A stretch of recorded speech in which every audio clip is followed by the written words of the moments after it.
Shalom. Hem arribat ja a la sisena sefirà del conte de l'Homer, que és la sefirà de Yesod. I per començar parlarem d'un passuc de Teilim 137, que és 137.7, que parla de que els fills d'Edom van voler destruir Jerusalem ad Yesod va, és a dir, fins al fonament. Per què fins al fonament? Perquè és la manera de desarrelar completament la cultura jueva Hasbe Shalom, Hashem no ho vulgui. I què és el fonament de la cultura jueva? Podem entendre que és l'ètica i la moralitat, el comportament segons els paràmetres de la terra, com diuen els nostres savis i els nostres mestres, que Derech Eretz Kadma la Torah, el camí de la terra, les maneres de la terra, el comportament ètic i moral, Kadma la Torah, van abans de la Torah, van abans del coneixement de la Torah, perquè és la base. O sigui, una persona que sap molta Torah però no té un fonament ètic, aquesta Torah queda pràcticament anul·lada o és desacrada pràcticament. Per tant, el fonament, realment, el fonament d'Israel, que és el que van voler destruir els romans, va ser el comportament ètic i moral. Per als romans era molt fàcil filosofar, i la Torah fins a cert punt és filosofar.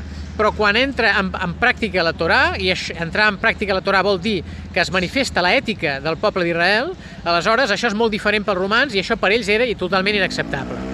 Analitzarem ara la paraula Yesod, que Yesod vol dir, com hem dit, fonament o també puresa.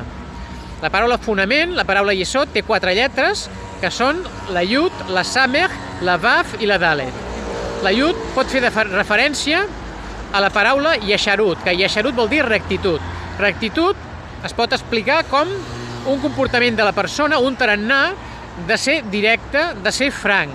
La persona jueva, i en general qualsevol persona que tingui puresa, que tingui el fonament correcte, el fonament moral correcte, és una persona directa que no intenta desviar o no intenta confondre en el seu parlar.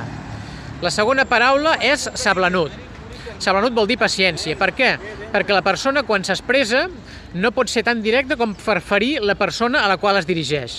Ha de ser franca, però ha de tenir mà esquerra per dir unes paraules que no siguin ofensives per la persona a la qual es dirigeix. La següent lletra és la Vav. La Vav pot fer referència a Vadaut. Vadaut vol dir certesa. La persona ha de ser franca, ha de tenir paciència, però també les seves paraules han de tenir certesa, han de ser verídiques. I finalment tenim la Dalet, que la Dalet pot fer referència a Din, que Din vol dir justícia.